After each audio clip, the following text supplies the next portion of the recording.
There we are.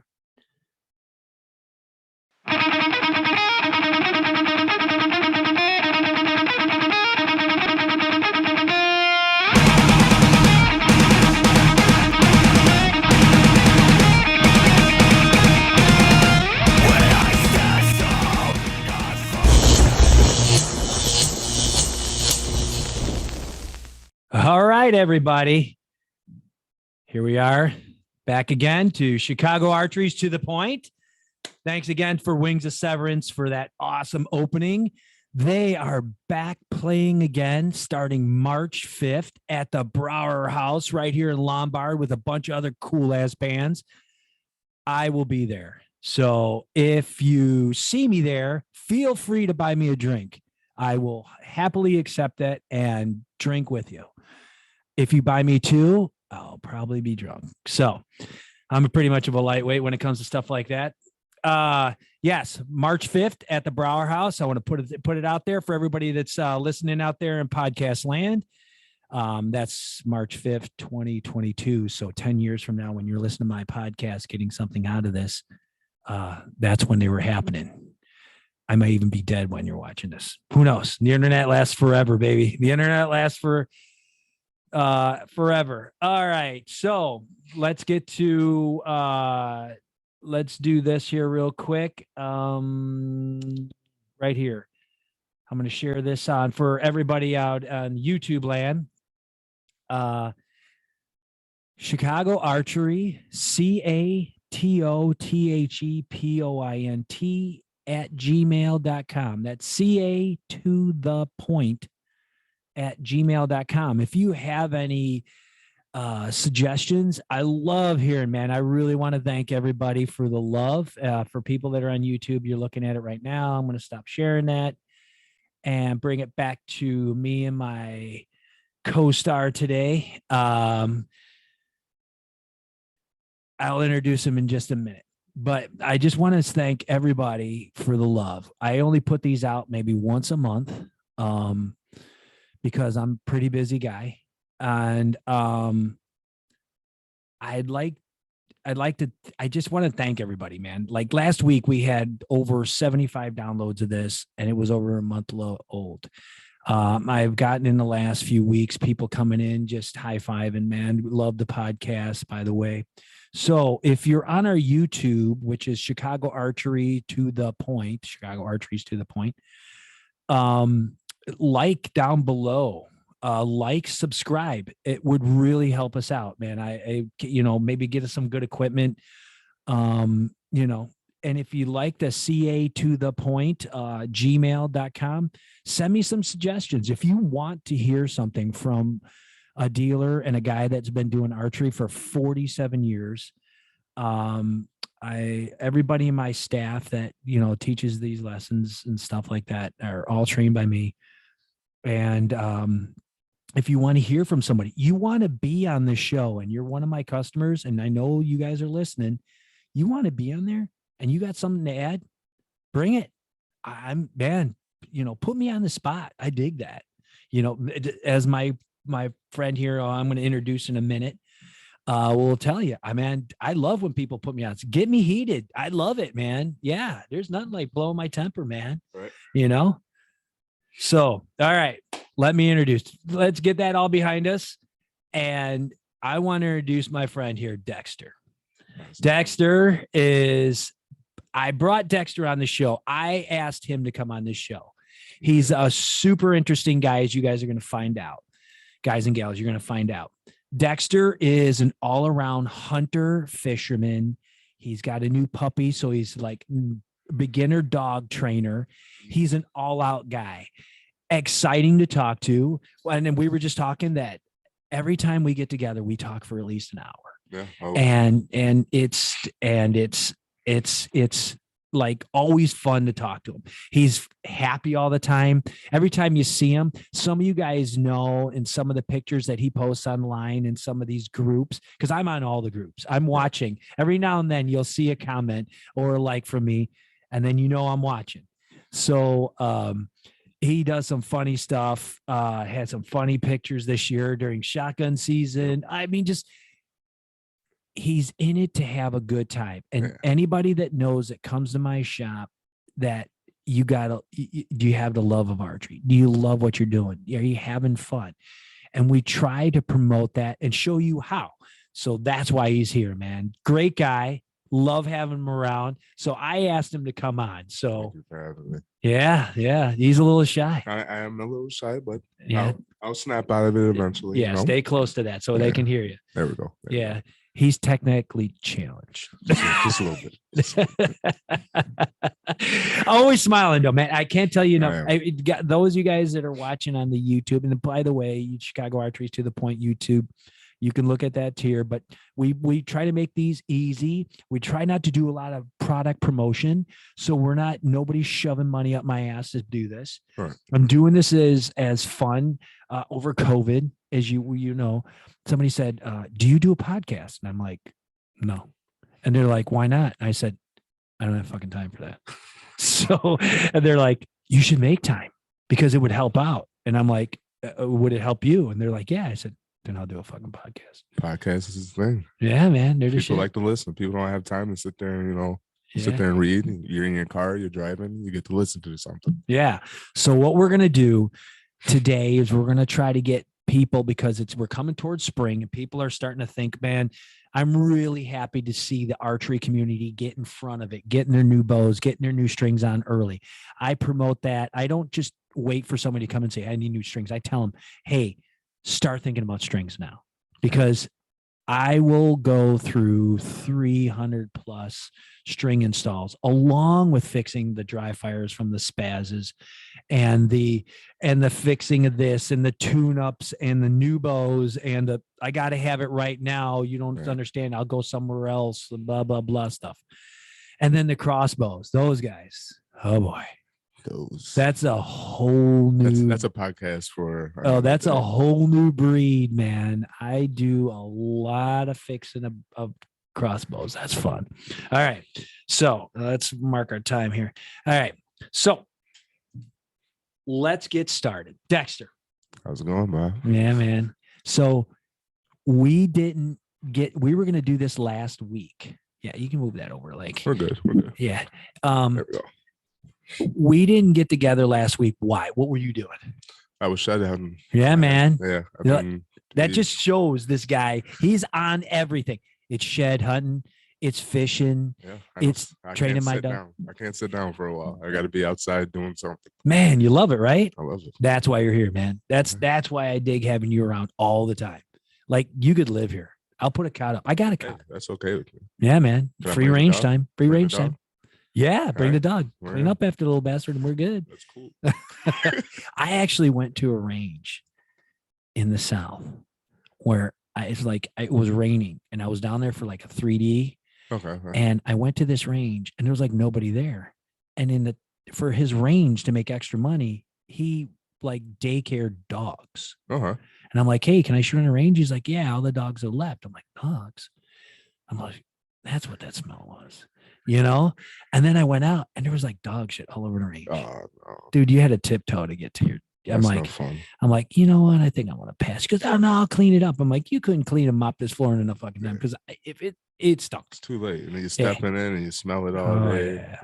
No Yeah, but I mean, range is the biggest waste of space. Not waste, but it's the biggest space is what that hurts a lot of archery shops because you got to have some of these places like me. I'm close to an urban area where they can't use it, so I get a lot of usage. Anyway, so you were shed hunting. Did you find any? We found three. Egan kind of found one. Egan being your dog or your wife? All right. German short hair pointer. Right. Yeah. Okay. You never know, man. Yeah, true. I go out. My wife finds them all. Yeah, that's it, man. As long as they find them, I don't give a shit. Right. That's what we're out there for. Yeah, man. But yeah, he found one. We found three total, but it's his first season, so he's still learning. We're not all the way there, but we're getting there. That's good. Yeah. Take your time. I train my labs myself. Right. Yeah. And I took my 10-year-old lab pheasant hunting at a preserve just a couple weeks ago for her 10th birthday. And I trained her myself and she did awesome. And Yeah, it took a little bit longer. She doesn't, she's not record book, Right. but that's what I'm It's looking. way more rewarding doing it yourself. Yeah, man. Right. It's like I did that. Right. And they do work great, Once it's clicking, you're like, whoa. Yeah, when they get up there, it's fun. Believe me, year 5, it's awesome. Okay. Awesome. So did you go out on public land do that, or did you go out private? So my buddy has land in Joliet. That's where I hunt. Right.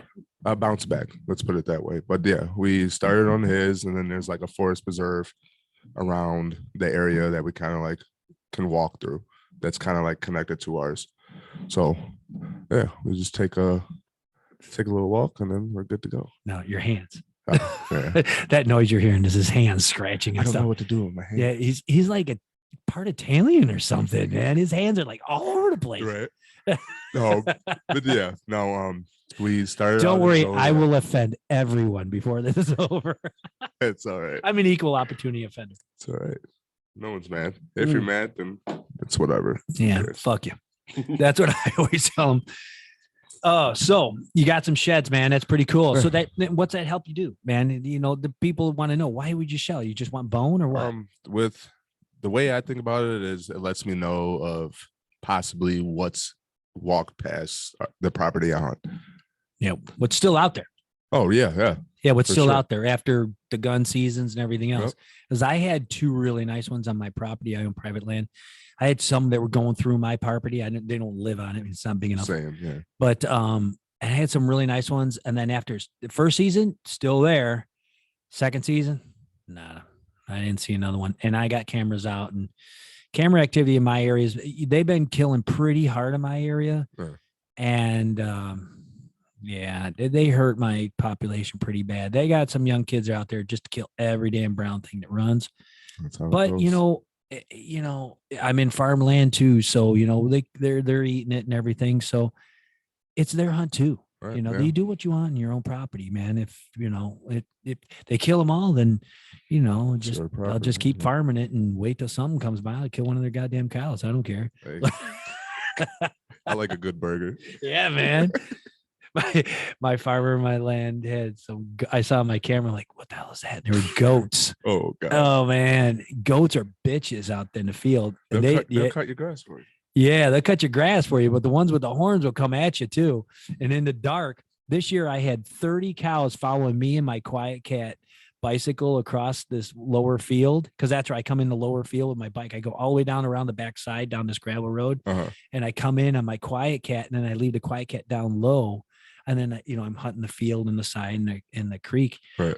And I had the lights on the bike, and they're like, oh, this guy must be feeding us. Right. And I'm like, shit, I was completely surrounded by all these cows, man. It's 4:30 in the morning or 5 o'clock. It's too early for that. Yeah, they were everywhere. They're bumping me and shit. I'm like, God, Jesus. I even had one follow me to my stand and then just sit there and underneath. Oh, my God. Yeah, some fun shit. All right, so love it. So let's talk a little bit. Yeah. I got you. It's been a long time since I went public land. Okay. All right, and so some of the stuff, and this is where I'm going to sit back and listen. I want you to explain how people can get started hunting on public land. Okay. Where do they start to look? Public land. Where can they start to look? Find out what they have to do and deadlines for registration or paperwork that they need. Give me a little heads up on what they're doing nowadays. Because the old days, it was, 30 years ago, it was a little bit different than it is now. Yeah, it's changed a pretty good amount. But right. Yeah, so pretty much I tell everyone, a lot of people nowadays are on Facebook, Facebook, Instagram, all that stuff. Mainly most of my information as far as figuring out where to start is groups. Right. There's all kinds of them out there. Yeah, you don't have to name one or two. There's tons of them out there. Yeah. Find a group that's close to your area. Start asking questions. Don't be scared to ask questions. Yeah. And that's where I started. I think that's kind of how I found you. I knew you had a shop, and I was like, hey, I got a question about blah. Yeah. And we've been cool ever since. Right. Don't be scared to ask questions. But the DNR website, that's a definite spot to figure out all of your information as far as what kind of hunting they do. And right. yeah, it'll there's like a chart in there. Yeah, it'll give you all your game animals, and it'll give you your area from north, south, west, east, Right. all the way down to wherever you're at. And you just pick one that you like, and you figure out the days that it's legal to go hunt whatever you're trying to chase, and you go out. Yeah, and a lot of those sites, they'll be, site specific, right? Yes. Like some places, just to get in, you got to get in a line. And in some places, they only allow so many hunters, and they give them each a permit number. And they got to, at a certain date, they got to go qualify with their bow at like 30 yards. They got to hit a pie plate or something. Yep. And they used to do stuff like that. Like there's a place kind of by Des Plaines, the place we were talking about earlier. Right. It's kind of butts up to it. They used to do a qualification thing. Right. I'm pretty sure, but they don't do it now. You just need to know your dates and you're good to go. Oh, really? And you get dates to get a permit and stuff like that? Just the dates where whatever you're using as far as equipment, archery, gun, well, that's the only options, but right. As long as those days are, as long Put as your hands here. Yeah, let's do that. As long as those days are good to go, you can go. But I would say, I think depending on the parking lot, I think it's only like 5 guys to each unit or whatever you would like to call it. And yeah, that's really it. So that being said, let's get on that. So people are going to be like, oh, it's confusing and stuff, but it's really not. You take a big thing like Illinois and you break it down. You're in the northern, you want to hunt the northern close to your place, or you want to drive a little bit or somewhere where you camp. So you find that area, you find the parks in that area, and then you just read, and they have like a list that says, okay, it has all these animals. And then when you click on that place, it tells you all their regulations, just like with fishing. Like, okay, so you're allowed 2 lines in the water for ice fishing. I'm just going to use this as an example. Okay. Some places, or it's 2 tip ups and a line. Some places it's just 2 lines. Some places, you're allowed more or less. And, the standard for a bass might be 13 inches, but in some lakes you might have slots. So you have to read about, it doesn't matter what state. Don't be scared to read, people. Yeah, find out what you're doing. Yeah. Because if you don't know, and let's say you take a 13-inch bass, but they had a slot, right? Or you took a 18-inch bass, when they had a slot that said from 15 to 21 that you weren't allowed to keep them because that's their best breeders or whatever they are. Yeah. Now you're illegal, but yet you thought you were legal. Yeah, you already posted it up on Facebook. Same thing with deer. So like you may go to a place. There might be one place where you say, oh shit, there's a whole lot of deer here, but you have to take a doe first. And somebody be like, oh, there's the biggest buck of my life. Well, you ain't taking a doe. No, you better not touch it. Don't touch it. Yeah. And in archery, that's one of the things that I tell everybody when they're getting started. You got to be able to know your limit and got to be able to say, like in Mount Everest, man, you might be able to see the top, but when you say 11 o'clock, I'm turning around, you turn around. Yeah. It could mean your life. Well, that's the same thing with deer hunting. If you say, hey man, I can shoot 30 yards, but that biggest buck of your life comes in at 34 yards, what do? You let him walk. Yeah. Because if your confidence is at 30 yards, there's no use saying, well, I just want to stick it. Right. Let me sling an arrow. Right. And then that thing goes somewhere else. And then you lost it. Now you'll never see him ever again. Yeah. Now it was a waste. Once you've got him patterned, it's best to let him walk by. Right. Because then you just come back tomorrow. Exactly. You take the day off of work. But hey, you take the day off of work. Oh, of course. You take the week off. I've done it. Sorry to my day job, but I've done it. Yeah. Yeah. So that's a great place. So hitting the DNR site, finding a place first, but what it is take a big thing like Illinois, break it down. Where do you want to hunt? The areas. And then from that areas, you find the different places. And from those different places, you go to each one and you find the regulations that work with you. Right. Know your hunting area. Like, don't just go there and start walking around. Right. Ask questions. And if you even don't know, you can even call the office of where you're trying to hunt and ask. Right. Yeah, that's right. Because they're there every day. Oh, yeah. They're like, and one thing you mentioned, the parking lots. Yes. Explain that. During That's a hunting season. big thing. Yeah. So windshield stickers, a lot of places that I've gone to, I don't know if it's all of them, but I will say the ones I have gone to provide or not provide require a windshield sticker. You get that on the DNR website. It's free. You print it with paper. And you put it in your windshield. That's it. It's easy. Just make sure that you have it. Yeah, I didn't even know about that. Yeah, because I haven't hunted that type of public land in a long time. So like they make you put this thing in the window. It's pretty much saying I'm in this area.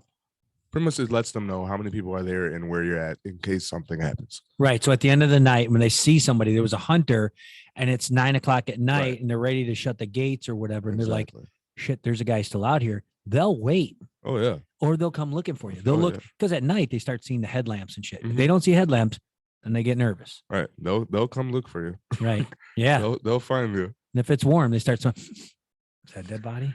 Is that a dead body? So a long time ago, you know, I used to hunt a place and it was pretty. So if you think it's good and it has a lot of good sign, you're not the only one. No, not at all. Don't even think that you're the only one. Right. But if you think it's not good and you still put into it because it's close to your home, I know somebody did that not too far from here, and he's on that board over there with pictures. He got opening for his first day that he had a week there. There was only a few hundred hunters that were ever signed up, and there was only like 9 deer taken out of the area.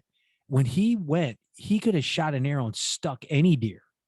He killed a nice 10-pointer. He's down there on the lower left. That's the spot you want to see. I think. Did it his first day there. He went out at 10 a.m. and he's like, it was his first day on the property. He's like, I'm just going to go, back here. I'm going to go by the water. It looks like there's food in this area. And he kind of did a little recon of, with maps, which I do a lot of hunting in different places. I go visit my Marine Corps buddies and different stuff like that. And I find areas and then I hunt with maps. I did for many years because that's how in the Marine Corps, that's how I used to get around. Okay. We pick a route and then they drop us off in the middle of the night and we run that route with compasses and stuff like that. Now we have these great things. I'm a GPS nut. I've mentioned it a million times. Once you learn to use binoculars and GPSs, your life as a hunter changes drastically. Yeah. I mean, I buy a new GPS about every couple of years just because I want a new one. It's that important to me. Well, when you go to Alaska and you're by yourself, you get lost. It's over with. Well, not just lost. Yeah, lost. But I mean, it might take you to get, 1,500 yards, 3 hours. Now you kill something of large size and you got to get your pack through and you just chopped your way in there. You're not chopping your way back out. No. You got to find those paths. So you mark stuff and stuff like that. Right. So basic thing is if you want to get started hunting, and that's why I wanted to do this podcast, we basically put it out there where they can start. You should be comfortable in doing that. If you want to start hunting in Illinois, I had a guy today just moved up from Mississippi. He lives just west of here. Just talking to him about an hour before you walked in. He's like, how do I find out? And I told him the exact same thing. I said, well, first of all, I'm going to have a podcast on it after today. Right. And second of all, this is how you start. You get these places, start on public land, and then put the word out. And here's the other thing. Put the word out that you want to find places to hunt. You'll never know. Say, hey, I don't hunt, but my uncle owns a farm. You'll be surprised. And people come back and say, and then they'll be like, you go there and they'll say something and say, can I introduce myself? Or are you going out there ever and say, there's a family party, blah, blah, blah, blah. Right. You don't be scared to walk up and shake the guy's hand and say, hey man, I appreciate this thing. And say, well, I've already got people out here. They come out for shotgun, but you can come out 2 weeks prior to that. And then 2 weeks after it. Well, now you got a place. That's right. Do it. Yes, do it. Because I'll tell you what, if they're only out there for there's a lot of places in Illinois that family only comes out for gun season, or they don't want it touched for 2 weeks ahead of time. You may have the opportunity of your life, especially after gun season, because that might be the refuge. Exactly. They may all come out and tag out first season, and you call them and say, hey, they all tag out. And they say, yeah. And then second season, when everybody's shooting, you're going to have 100 deer running at you. You're going to love it. You're You're going to have the time of your life. And and you know what? When I first got out of the Marine Corps, that's how I did it. I met like 3 people. I had hundreds of acres, and then I started to end up going family land. I started picking out on family, and I just kind of went there. But for my first 5 years, man, I was like, I had enough land to hunt. I hunted every weekend, right. And I was hunting different properties and win. And they didn't have cameras, you know. So, and I didn't have any money, anyways. You know, I was like crank starting my car. You know, actually, I had a Ford Ranger. One time, I had to send it down the hill and jump in it to get it started. It was a stick shift. Yeah, it was awesome. Good times. Good times. Man. If you don't go through that hard stuff, you don't appreciate the shit you got now. Exactly. You know, you grow up soft. Oh yeah. So that's pretty much, you know, kind of how you do the land thing, right? Yeah. Just don't be scared to get out there. Like me, like a little background for me is I didn't grow up hunting. No one in my family grew up in hunting. And it just happened with a simple search of YouTube. Looked at it. I was like, this looks kind of cool. I was like, this is kind of cool. Like, how do you do this? Yeah. And then I ended up buying a random bow, learning the hard way about draw length and all that stuff. I took care. As Bob knows, he took care of me. I was out there with a 27 draw length bow, but we found out today officially I'm at like a 30 and a half. Yeah. So you can imagine what was happening. You weren't 30 and a half before because your form and pulling the bow, you now know more about stretching out and stuff like that too. You know, form comes in. So as you can stretch your, you know, it's like anything else, you know, you don't do the splits until you stretch it out. Right. So you can't do the splits until you start stretching. So it's the same thing with drawing a bow too. You know, you learn to get your shoulders down and more flat and use the right muscles and stuff. So when you're first pulling, this might be the best you can do. But then that's why when I measure the way I measure, which is unorthodox to a lot of people, but you saw how he did. It really makes sense, right? Because I measure you to be the way I want you to be. Right. And then when you pull your bow, between different ways of doing it, you have to pull it properly. Yeah. And that's why you come to a bow shop. Bingo. Come to a bow shop. Go in those of you that are listening, because I have a couple people in Australia, which I love you guys, man. I love getting emails from you guys. You guys you're good in paper just as much as, you know, in real life. So really cool. I appreciate that. And, but go to your local bow shop. I'm not here just promoting myself, obviously. Right. As you well know, I have people that come from, I have a couple people that fly in. I get bows that are sent to me. And I always tell them, man, you know, they're like, hey, I want to buy a bow from you. And I'm like, you know what? Go to your local bow shop. I'm making a couple $100, big deal. But you're going to have a relationship. You know, I don't want to kill that relationship for a couple $100. Right. You know, you're more than just a person walking in the door. Man. Yeah, you're part of. So as in my shop, if you buy a bow from me, you become friends and family. Yeah. And once you're in that card catalog, those guys find out like some of the new products that I'm going to be doing. And I'm going to put a little plug in for the Chicago Archery YouTube channel. I'm working on tonight my wireless microphones, and I'm going to be doing product reviews shortly. So now, to add on to my list of things to do in all my fucking free time, as people know that I'm an electrician during the day, I'm a shop owner, I do my own bookkeeping. I keep up with all the social media. My daughter helps me with that. We have an online business.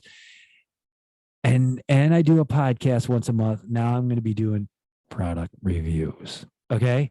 So, but I'm going to be knocking them out because there are some new things, as you saw today. Yeah. One of them actually got me a little bit excited. Wow. Excited. Cool. You know how excited it got me? I fucking became a dealer of them. I'm like, I sent that guy an email at 10 o'clock at night. I stumble across him like, what is this great thing? Send me this now. Yeah. Please. And I said, hey, if I can't become a dealer, I want one, you know? And the guy's like, yeah, you can be a dealer. You're like, I don't really have dealers, but yeah, you can have them. So I'm just going to leave that as a teaser. By the end, It's worth it for sure. within the for next sure. week or so, yes, everybody's going to want one, especially it's more for out west, but I have shown Dexter here how this is going to benefit every whitetail hunter. I'm in the, we are whitetail hunters here in the Midwest, right? Sure. We do things a little bit different, as they like to refer to out west. We do things cheaper. We are cheap motherfuckers here in the Midwest. That's okay. We get it done. Yeah, we get it done. Yeah. There's a lot of guys that buy their camo Walmart, and that's cool because that's all they got, or Rural King. That's all they got because that's their backyard. And man, that started out with Cabela stuff. Yeah, man. That's it. That's how guys get going. And that's great. Long as you get going. Yeah. Get out there. Yeah, not everybody's going to go to fucking Alaska. Not everybody's going to go to Montana. Guys are going to hunt deer just for the rest of their life, or geese, because, that's what we got in our backyard. And that's cool. Enjoy your home. Right. You know what I mean? So if the guys that are down in Missouri that listen to me a lot, enjoy your home. You got great fishing down there, man. And by the way, and turkeys. You guys got turkeys. I don't hunt a lot of turkeys. Give me an invite, man. Give me an invite. Spring's coming. Yeah, we'll do a podcast on your thing. We'll talk about it. So, anyways, yeah, I'm plugging. I'm pushing for free fucking hunts for me, man. Hey, that's okay. And not free hunts, man. I'll hold my own. Believe me. So, anyways, let's move on. I just want to make sure everybody understands to be comfortable finding public land. Yeah, don't be scared. Like get started. Just get going. Jump into it. Yeah. Like go. Yeah. Don't be scared to fail. Right. You're going to fail. So don't go in thinking, oh, I'm gonna go out and this is gonna happen. Archery libraries and hunting libraries are not made by successes. You go out, you get a deer, you go down. What the fuck did you learn? Right. It took everything for you to learning to get there, but you're not always going to be successful. You're going to make mistakes. Things are going to happen in nature. Sometimes they walk right at you and they just don't feel right. Just like you wouldn't feel right. You're I'll bring you to Chicago. I'll put you in a fucking alley. There's nobody in there and you will not feel safe. Right. I feel like somebody's watching. Yeah. Because somebody probably is, you know what I mean? Right. Yeah. So that's just it. It's the same thing in the wilderness. You're in their living room. And when you're in their living room and you're hiding, if somebody was hiding in your living room, you'd be like, hey, something's not right. Right. The smell. Where's that leaf that was there yesterday? Right. No, your carpet, man, my carpet's never like this, or this, or, my this or that. There's, the doorknob felt warm, just anything. Right. So they're the same way. And if you think of it that way, that's how you be less obtrusive when you're going in. Yeah. And don't think they don't know, because they know. They know. They know. They know. So that's another thing. So that's one of the things we're rambling. Okay. Just a little bit. Yeah. I fucking ramble all the time. Right. I usually have a guest. My buddy Rick always says, get a guest. You ramble too much, buddy. He's a great friend. He's brutally honest with me, man. And he's true. Yeah, I fucking ramble. Just like right now. Okay. Right. So let's do in some archery stuff. Okay. Since I own a bow shop and I know a little bit about bows, strings are a big thing. Okay. Now I'm not going to name names of companies. Okay. But there's a lot of string companies out there now that you can buy, the more access you have with the web and the more access you can buy equipment to do things, more experts pop out of the fucking wood, never built a string before. Now he's a fucking expert. Right. I used to own Bloodline strings. I don't know if you know that. It was a little handmade. I used to do them. I knew how to tie strings. I knew how to tie them with the posts and stuff. Right. But now they got this equipment now, man. It was like, and I basically did it if you were in a pinch. I did some strings. I was going to make a business out of it, kind of started, and then it just kind of faltered because my heart wasn't in it. You know what I mean? And then I got the shop, but it did make me a little money. I learned a lot about strings by doing it, mostly on my own. So let's talk about strings. Not all strings are created equal. Not at all. Not at all. You gotta understand, just because they have money and you're exposed to them, most people are sheep in this industry, or that do this. They're sheep, especially in the Midwest and stuff where we don't have a spring bear. We just have like a turkey and deer. Yeah. So in between, we have a lot of watching TV, trolling. trolling, watching on TV, and it's for some people, this is all they do.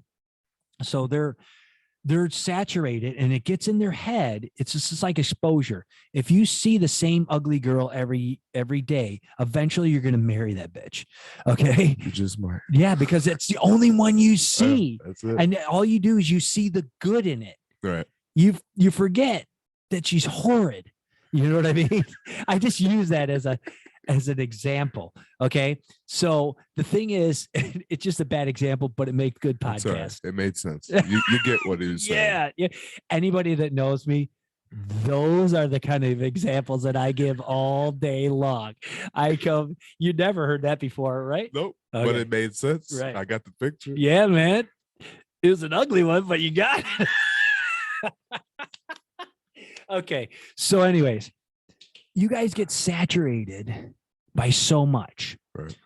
And it's really the guys that are like 10 years and under of equipment, because you've grown into it. And depending on when your first bow was and how you grew into it and what you've bought and what you've learned, right, because you learn from mistakes, what you get. So now some of these companies, and I can tell you now, having the experience I do, when I go get with a company that I'm going to sell, like when somebody comes to me, like Hoyt makes their own strings in-house. And one of the first things they have, if you're having a problem with the Hoyt, they say, what kind of strings do you have? And if they're not from Hoyt, then they're going to say, well, change strings. That's their first thing. Right. Okay. Matthews makes the zebra strings. There's people that have different feelings on those. But you got to understand, a lot of these guys use the same stuff. Yeah. It's the way they're prepared. And I'm going to give you a little thing on these strings. Okay. Now, from somebody that has built strings, when you look at a string, look at the twist. So that says how much they started longer. A lot of twists means that they started with a longer string, like the loop. So when you're going with your cams, your yokes and your bus cables and your strings, if you got a lot of twists, that means they started out with a certain, length, and they twisted it to be the proper length. Okay. So it's a percentage. So you were looking at the twists and the cables and stuff like that. Now, it's like a spring. A spring is tighter with more coils than it is with less. So you're going to get more with it, right? These are continuous loop strings. All right. And I'm explaining what a string is, how it's built. Okay. Yeah. So you're going to get variances from different amounts of twists and non-twists, right? So when I look at a string and I'll be like, okay, so let's say a string has more twists in it and your peep sight, you're like, oh man, with these strings, my peep sight's always a little bit this way or a little bit that way. And you look at it and you see this like candy cane twist, right? You might need to take a twist though. Well, when I put a twist in, say, so, and I'm not going to say how I knew that. Okay. Because that comes from years of experience and you guys don't fucking deserve that kind of knowledge. Yeah, that's all right. That's why I bring it here. Right, man. So the thing is, and first thing I said that is because there's a certain company that does that I have to deal with all the fucking time. Okay. And all I do is I just take it. They're like, my peep sight's this. And I just go, done. Because if you do too much of a twist, you're starting to change the balance between the yokes and the cables and the string and how the whole system works and the timing of the cams and stuff like that. So you got to know when and where to put twists. And that's never going to be a podcast that I'm going to do. Okay. Because that's my job, and every cable and company is a little bit different. They can say their standards, and some of these guys doing podcasts are, oh, that's all you got to do. Well, let me tell you something from a guy that does anywhere from on an average 5 to 10 bows a day, and being in for 7 years, you think how many, commercially, 7 years this company's been in business. You got it figured out. I got a bunch under my belt. So, and then the decades that I did in my basement, so the thing is you got to watch on how you do that. So if they have a lot of twists, it doesn't take much to change that peep. Okay. So when you're looking at strings, and now this is what's going to make the game changer. Now people are going to start calling, how many twists are in, I have a Halon 5. How many twists are in your Halon 5? And then they're going to call this other company. How many twists are in your Halon 5? How many twists? Well, I don't know. We just twist it till it's the right side. Yeah, well, right. How long do you start it? Okay. So I've given you guys knowledge that's going to make you dangerous. Don't call me. Call the string companies. They'll love to hear from you. I'm going to get a fucking phone call because I know one of the people calling me about twists. I know one of the string companies listens to this because I talk to these guys from all the time, and some of my friends are in this business. So like I said, I've been in it for a long time. I used to do a bunch of 3Ds and stuff. I wasn't a well-known name, but I was a pain in the ass to a lot of people. So they do remember me. So yeah, I was the joker that says, fuck it, I'm not going to win. I'm going to shoot the turkey in the head. Why not? The guy's got me by 5 points. You know what? You win, but I'm going to go out. I'm going to call an eyeball shot and hit it, Shot your shot. Yeah. Yeah. Well, you could have hit a 12. Yeah, but fuck, he's going to hit a 10 anyway. So what's the difference? I had fun doing it. Yeah, I had fun doing it. I called my shot at the end. You could have won. Maybe I could. Right. But anyways, I digress. And there I go rambling again. The thing is these string companies, they saturate you with media. And I know there's a guy that listens to my podcast regularly, and he was just in and he brought me some strings from a company. And I told him, I don't have good luck with this company. He's like, they're one of the best. I said, no, they're one of the most popular. That doesn't fucking make them the best. Right. I put strings on bows and then I measure their axle to axle.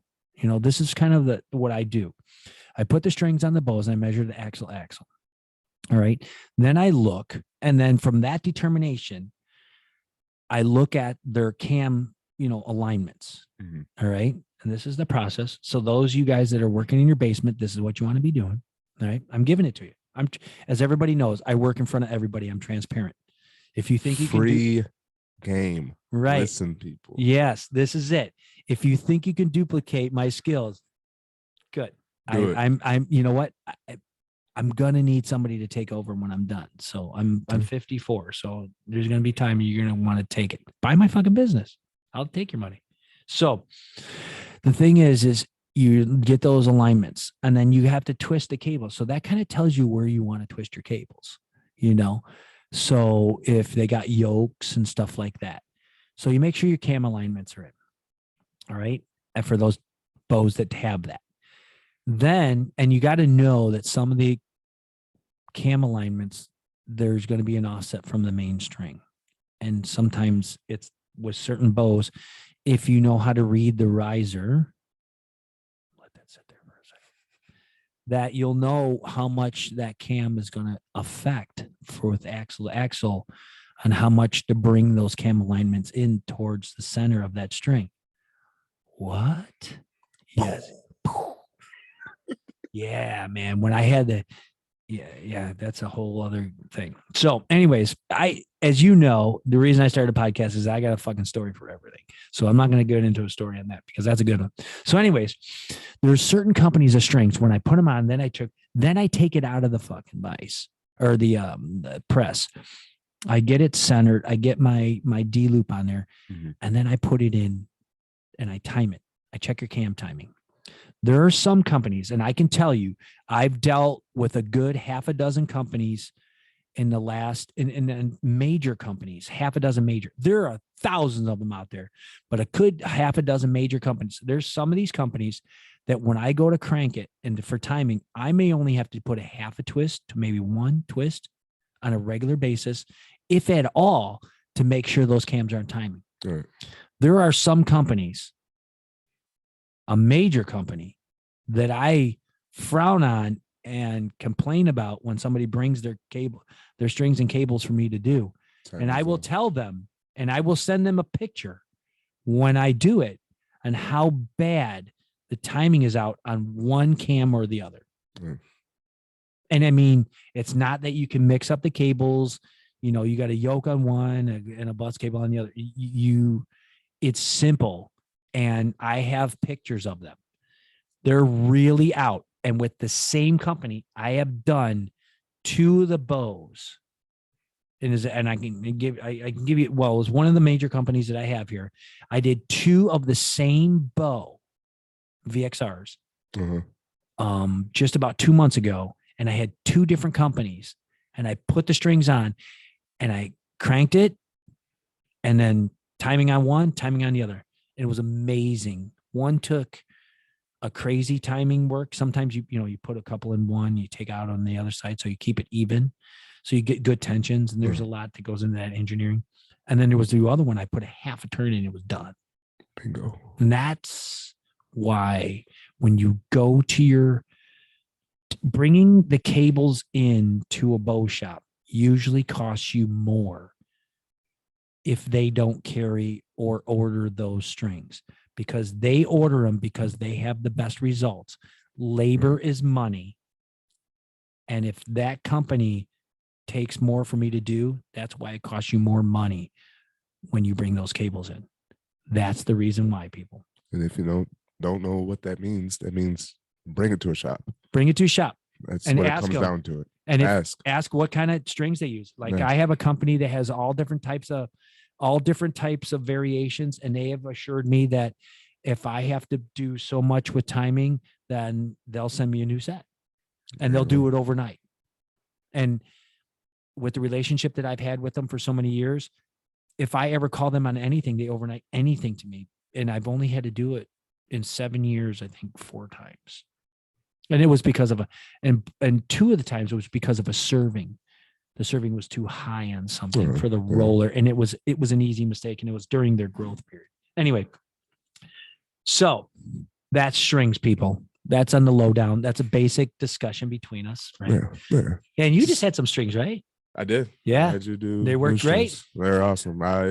That's what pretty much made me kind of agree with you with, well, I'm not going to say who it is or what string it is, but get some good strings. Yeah, man. It saves you a headache in that. And good strings is somebody that works on them on a daily basis will recommend. You can go into a bow shop and I can give you 3 options in my shop, 3 options that I'll do. Right. And it's just like the bows. I have 4 manufacturers. Some people are like, I'm not using that bow. That thing sucks. And then we're like, okay. And then the next guy will come in and be like, that's the greatest bow in the world. So everybody has their own opinion they've made. Right. And remember, these companies, all of them are made up by engineers. So they're always coming up with new ideas. So what was great 10 years ago, that engineer's dead. All right. They got a new engineer in. You may not like what he's building. Right. Okay. Just saying. I'm just saying. It's the truth. Let that marinate. Yeah. Let that sit. All right. All right. I'm going to get into something else. Education in archery. How do you get an education in archery? It's not easy. To learn archery is not easy. It's patience. Right. It's not a fucking YouTube video away. No, not at all. That's what I thought it was. And I was doing everything wrong. So I'm going to show you, after we leave, I'm going to show you an arrow through my fucking target. It's through the front and through the back. He missed a 4x4 target at 20 yards and sent his 70-pound fucking bow. Sent that arrow through the 2 pieces of the plywood that line the front and back. And he's one of those guys who I saw on YouTube, and that fucking arrow is out there. And he comes in every week. So we're making a little sign for him for next week. Oh, perfect. And we're putting his fucking name on it. Oh, yeah. It's going to be on there. Hey, such and such. And I'm not going to do it on YouTube because there's hundreds of people that listen to this thing. And it's going to say his name, and it's going to say, thanks for watching that YouTube video on how to fucking drill the wrong side of a fucking target or how to miss a 4x4 target or something. Hey, he'll learn how to shoot now. No, he won't. He's fucking hard-headed, man. He loves to tell me how, you know what I saw on YouTube this week? What about this? And so, and those are the same people. Like I had a couple people that took lessons here and they decided they didn't want to spend the money on the equipment that we had. And they bought some shit off of Amazon. They came in and say, how do I string this? I said, take it to the shop that you bought it from. And there's like, well, we bought it on Amazon. I said, well, fucking call Amazon. They got customer service. Ask them. Because here at an archery shop, we make the same money as everybody else that sells it. Right. But why you come here is for our service. Yeah. Our service is our superpower. And I'll tell you what, the people that work for me are super, super fucking great. Yeah. Right. And like with archery, like you have to have working equipment. If something's out of sync, you're going to have the worst time of your life. Right. You're going to get that trophy buck that comes in and you're going to shoot at him and you're not going to hit him where you want to. Right. And then you're going to be looking, well, what happened? Good equipment. That is what when I tell everybody, when you buy archery equipment, what they sell you is better materials, more money, better materials, more money, micro adjustability, more money, consistency. That's what you look out of archery. So when you're like, I want to get a new bow, why? Well, I want it to be more consistent. I want it to be smoother. I want it to be nicer. I want it to have better. I want it to, feel better. So you're looking for something that's built better with better materials. You want something to be smoother, more engineering, more testing. That's what you're buying when you put more money into it. They look the same, but they're not. Right. And I can assure you by working on some of this junk that and I take everything in, because if somebody buys a $50 bow and they want to spend the money for me to set it up, just remember, just because you buy a cheap bow doesn't mean you're going to get cheap service. Right. No, you can get it done with a cheap bow. Yeah, you can get it done, but with luck. Yeah. Because there's going to be issues. inconsistency. Yeah, there's going to be inconsistency, or it might not hold up to the weather. Nobody goes to Alaska and hunts in Alaska in jeans and a fucking t-shirt like they do here. Right. Or a onesie that they bought, a Walls onesie that they bought at fucking Rural King to stay warm. Yeah. They will die. Oh yeah. Real quick. They will die. That's all there is to it. You don't load up with fucking, the cheap, North Face down, on your fucking that you buy at, Kmart. You gotta dress right when you go in there. And not there's anything wrong with North Face, because I fucking love North Face. But my sleeping bag's North Face. I got the Snow Leopard. Ooh, man, I've used that. Sounds nice. Dude, I've been using that thing for 10 years. I love it. I get in it, man. If I'm cold, like in the winter when it's like below zero and shit, I'll take that thing out and put it on my bed. I'm like a bug in a rug in that thing. Oh my wife looks at me, she goes, "You're fucking ridiculous." I'm like, "What are you doing?" But I'm happy. She'll wake up on a Sunday morning, I'll be in my sleeping bag and be looking out the mummy sleeping bag. All you can see is my nose and eyes. You can tell I'm smiling and they're like, "Hey, look at me," My dog gets on. I'll be like a sandwich, because both my dogs be like, "Ooh, this is awesome." Right. Anyways, feels good. There we go, rambling again. We should call the Chicago Archery's Ramble On. That's okay. We played Led Zeppelin's Rambling On. Oh man, that's got a trademark there. Jimmy Page is a bitch about that stuff too. Anyways, so archery costs money. Archery education. So when you're learning and you want to know, I always say, what's the best arrow for this? I can give them a good recommendation. Right. But when you're tuning arrows, you got to cut them and glue them and weight them and do this. It's going to cost you a couple arrows, man. Right. Yeah. You can't just buy 6 arrows and think you're going to make it through the season. No, I can't tell you how many. Well, I could, because I've only used 4. Yeah. But you try different brands. Yeah. You try different ones and you figure out what works. And I've even had some made. We're not going to talk about that. Right. Remember that? Yeah. But yeah, you're going to be switching up. You're going to be trying different things. Some things might work. Today, you got to have them all reveined because of the facial contact. Yep. You're like, I get some facial contact. And I showed you mine and I bought. So now, from now on, after this, when you buy new arrows, you're just going to buy shafts. Yeah. And then we'll move it up. You're going to do my arrow building class and then you're going to just build your fucking own. I'm okay with that. I like that. Man. Like tinkering. Yeah, as people know, in my classes, the only way to get into my class is an invitation. I do not I'm make invited. public clinics, and most people are like, oh, don't you do clinics and classes? I said, absolutely, I do all kinds of them. Why didn't I hear about them? I said, because you weren't invited. So archery, sometimes it takes money. You try and then you fail. It's archery equipment's like guns, man. There's no return. Sell it used. Somebody else loves it. Yeah. Not everybody can afford that. So that's why it's best to go to your archery shop and get the best recommendation. Now, here's another thing. You cannot tune a bow on a budget. No, you can do the best you can. Right. You gotta spend the time and money, because it's like a gun. You can spend all your money you can to get your gun setting. And I tell this because more people understand the gun than there is the archery. It's still a mystery to a lot of people. But you buy your gun or your bow, and you have it set up the best you can. You get it the best tune you can. But after that point, you're tuning the arrow or the bullet, right? And they go hand in hand. It's a shooting sport. So now, can you tune? This is the $1 million question. Can you tune your hunting bow target capable? You know what my answer is? I fucking love this. I love answering this question, because it gets them all up. They're like, you should be able to tune this bow to be target level capability. That's what they say, I'm like, are you a target shooter? Are you a target level shooter? No.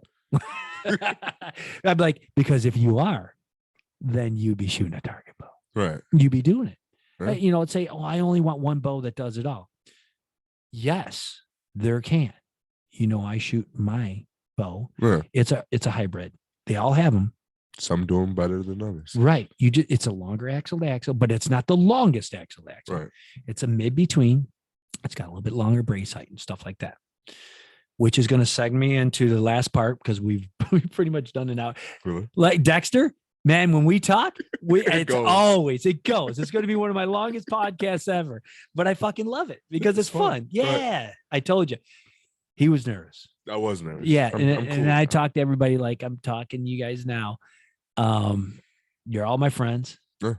I love everybody that comes into my shop because it's fun. You'll never see me not smiling unless there's somebody being rude to my girls or my employees. Don't do that. I should say rude to my girls and Scott, or because Scott works here too. Rude to my girls or Scott, or if there's a safety violation. And I usually come out like they just released a bull on bull riding. Because I'm fucking busy, and if I'm getting interrupted, I'm not happy. Yeah, no. So, and then time is money. And then within 24 hours, I got a bad review, because those same bitches are the same bitches that hide behind a keyboard and the trolls. Yeah.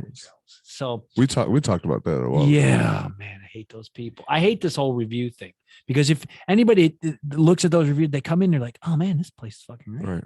What the hell are you talking about? Why don't you have 5 stars? And then my daughter would just point at me because of him. Because of him, he had to save the day one time. Right.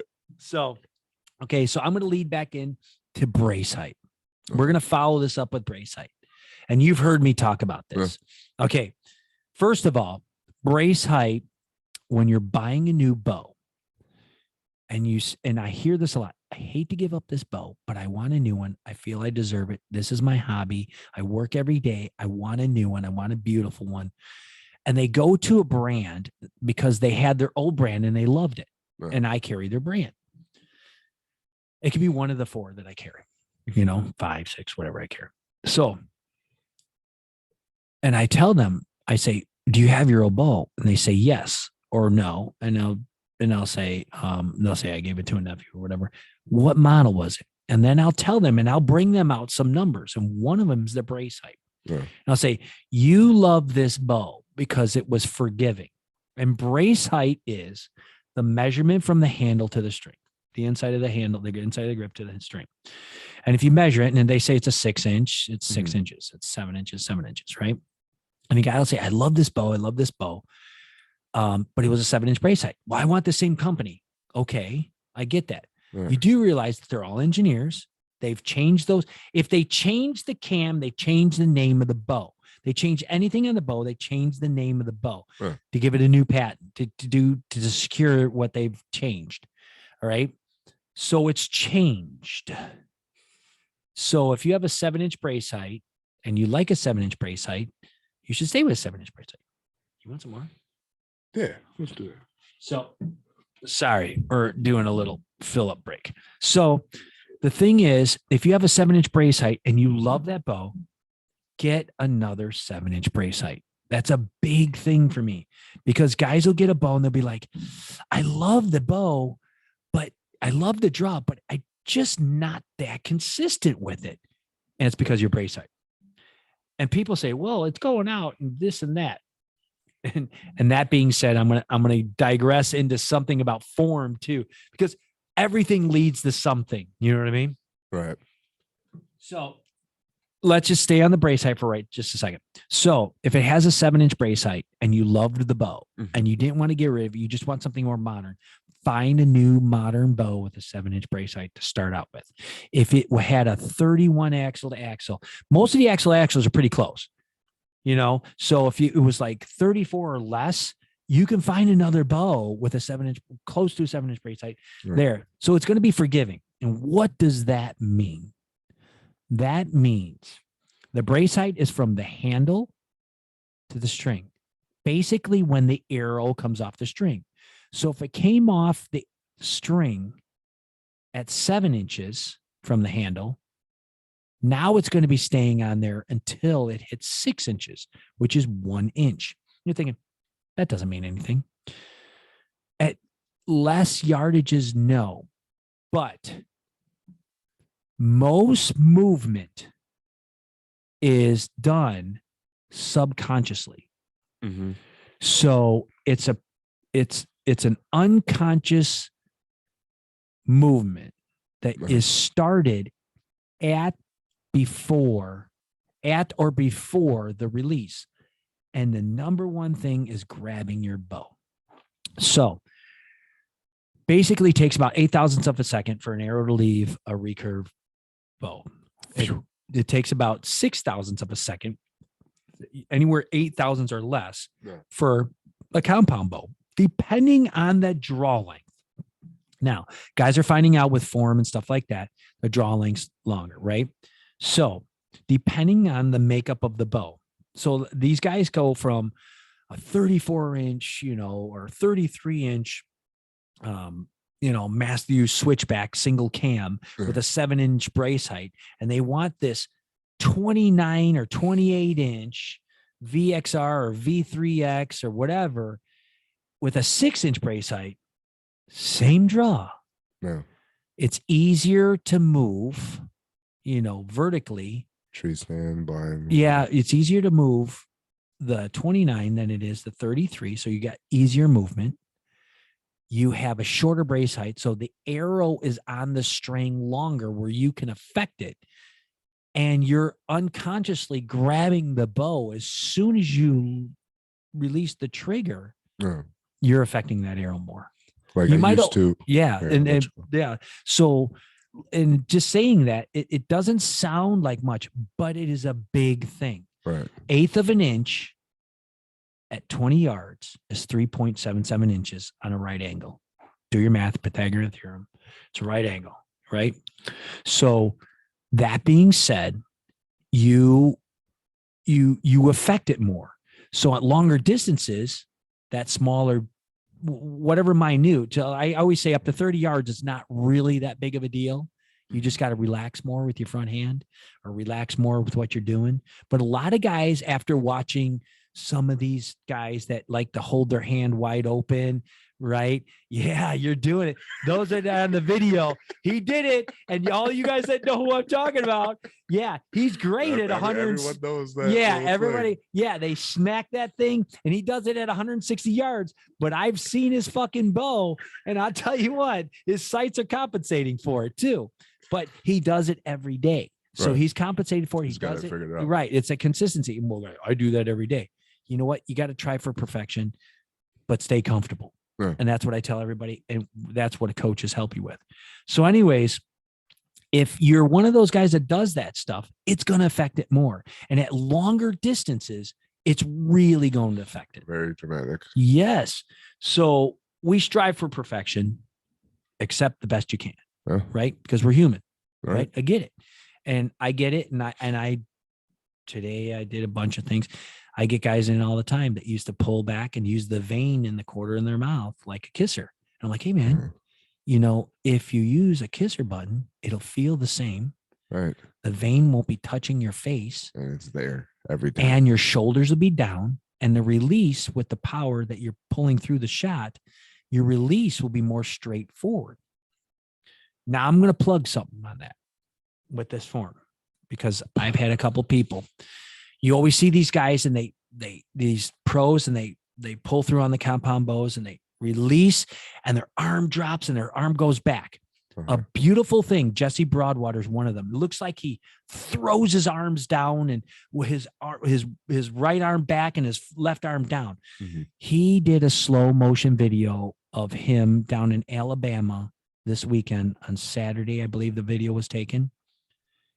And this is February. It would have been February 26th of 2022. So if you hear this later, if you look at his Instagram, he did a slow motion video. I asked him for a copy of the video, but he doesn't contact anybody, not even anybody that's in the industry, because that's the way he is.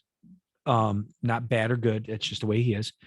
But it shows his expansion. It shows how much room he has left with his front arm, which is very little. But it shows the arrow leaving and his arm is going straight forward. His other arm is going straight back. And then it flips out. Then his arm drops. And that comes from years of practicing a good follow through. And then it drops. But that arrow is already gone before that happens. But it looks opposite. Right. Yeah. It's the unconscious movement where guys thinking that they can just throw it down, that they're throwing it through the shot. And that's what affects. And that's why people do the drop. Right. Like the dramatic drop. Right. But they're forcing it in the beginning. Yeah. And they're tail upping their arrows. And that's why you see a lot of tail ups with these small bows.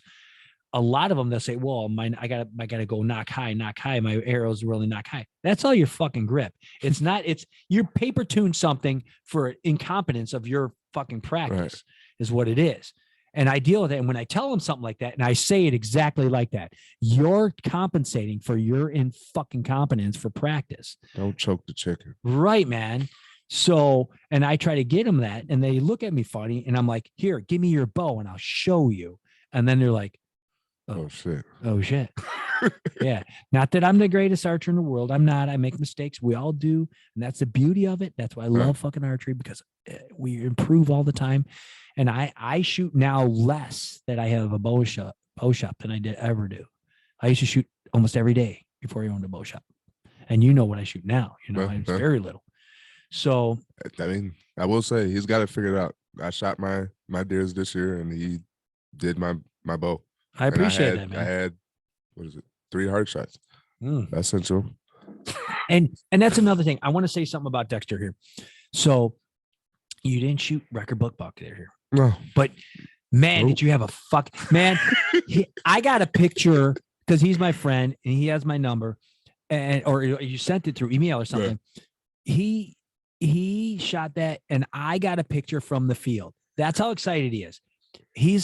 And that's the love of what he does. And that's why you're here. I don't really care. Like, I will say, I'm not going to lie. When I first started, I was like, I'm going to try to shoot something like this, you know? Yeah. And I'm like, he's pointing at one of my things on the wall, by the way. If we could show it, we would, but yeah, it's all right. By the way, I don't have any deer hanging in my shop. No deer.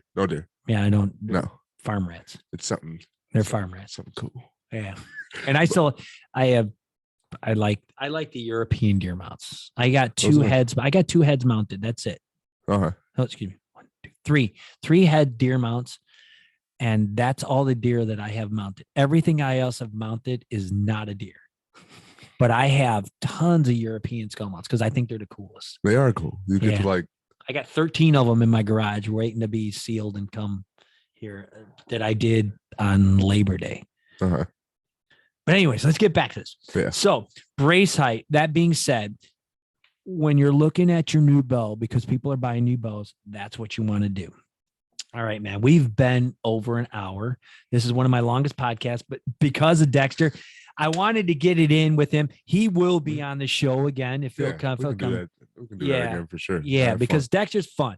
We have a lot to talk about. Why do we have a lot to talk about? Because we were going to get into fishing and we didn't even get into it. So Dexter, he does everything. He's like me. Muskie, yeah. You name it. Oh man, you got your first muskie this year. No, this is the second. Last year. Second one, yeah. Yeah, but you got it last year when you were off work. The big one. That was when I went to the Chippewa. Oh, Chippewa. Yeah. Oh, Bussy, that's another one. Yeah.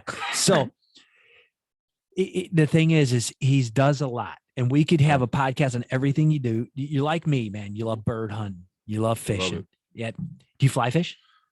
Not yet, but I will. You're going to. We're going to. We can do that.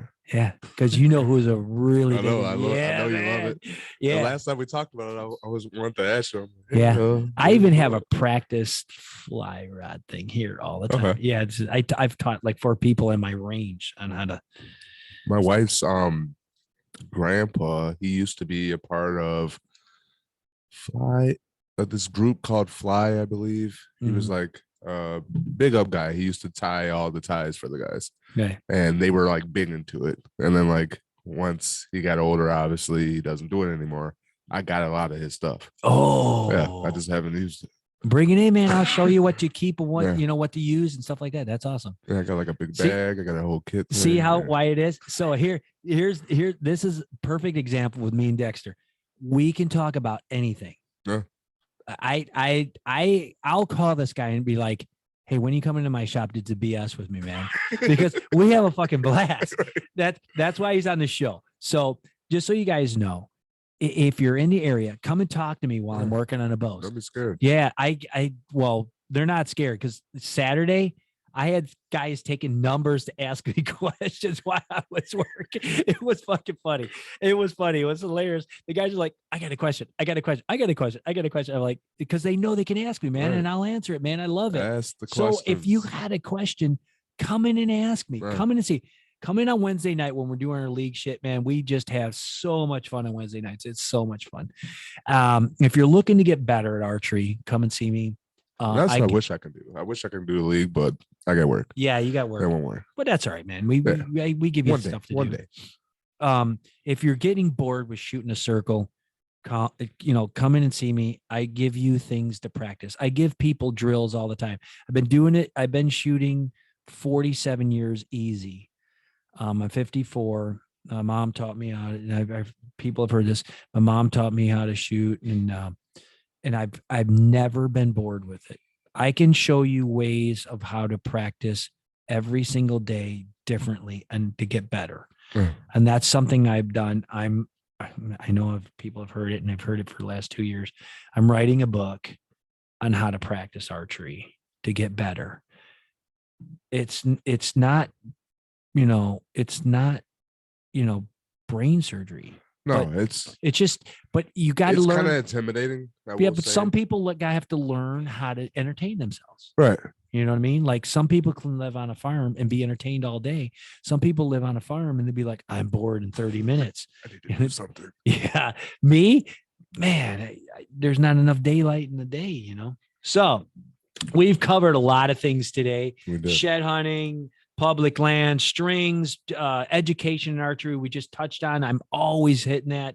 And then brace height today for the people that wanted to know a little bit about brace height. I threw some shit out there. My man Dexter, he threw some stuff. Great man stuff. I mean, this guy is a guy that attacks public land and does it. Yeah, he does. And I'm not scared to do it. Man. Yeah. That's right. When I first started, I used to be scared to get lost, Yeah. And then I got lost. Did I ever tell you that story? Mm-hmm. I got lost. Yeah. I got lost at Des Plaines. I got lost out there by myself, freaking out. And I couldn't call the wife. I'm like, I can't call her. If I call her, she's gonna freaking go off. Yeah. Figured it out. That's right. I got out. But yeah, don't be scared. Get out there, have fun. It's fun. Do it. Yeah, man. That's it. That's just have fun with it. Yeah, don't take it too serious. Like take everything with a grain of salt. Don't let people talk down on you. Like I see that a lot. Like I You know hate that what? I'm going. People are talking to you, ignore. Yeah, like yeah, They got small penises. yeah. That's it. Micros. Yeah, they just don't know how to, they got people that do that shit. They got something problem anyways, and I feel bad for them. Yeah, And then there's always the guys who are like, let's try not to do the bad comments in here and this and that. And it's like, you know what? You're just as bad as them. Just shut up, let them do it. They do it. If you're an administrator, just delete them. Right. Or the guys who are like, well, you should have let him walk. Yeah. That sends me to the moon. Yeah, but you know what? I look at that going, and I hear that, but there's a different mindset, because I have a cousin that's, he's managing farms, and That's different. That's different. Yeah, and they're doing it, but he has control of that land. Right. That's what he expects. And that's what everyone should respect do with their public. Yeah. Or not public. Well, but, down by private. me in the farms, and here we go again, man. We're way over the fucking hour. Down by me at the farm, they cost money, when they're destroying, we have insurance on our farms, and we have to do, if we lose so much, we have claims on our insurance and stuff like that. And people don't understand that.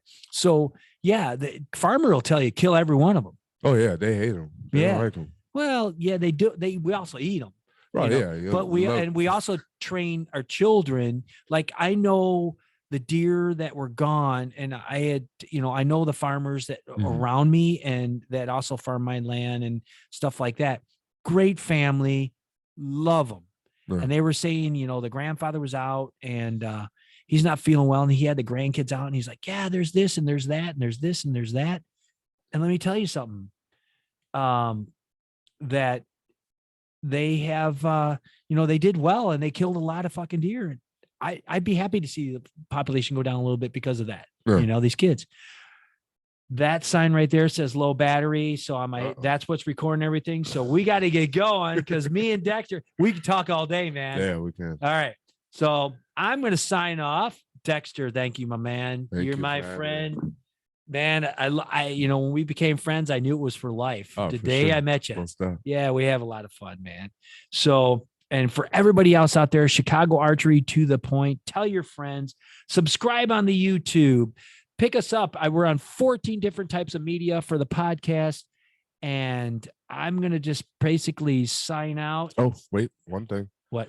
If you're listening and you're trying to get into it, feel free. Find one of us. I'll take you out. I don't care. I've had 3 guys that I've taken out. That's nothing to me. Yeah, just jump into it. Yeah, that's cool. Yeah, that's cool. And I help everybody, but I'm not taking you out because I got private land. It's my own. I got my kids. I'll take it maybe. Yeah, but I'll help you with the public land. Yeah. All right, guys, gals, everybody, as you know, a lot of gals and guys here. So just have fun, enjoy it. And for the next podcast, and don't forget to go to Chicago Archery YouTube for the products. We got new shit coming out, and I got something really cool in my shop that I'm going to be putting out this week. Take care and later. Later.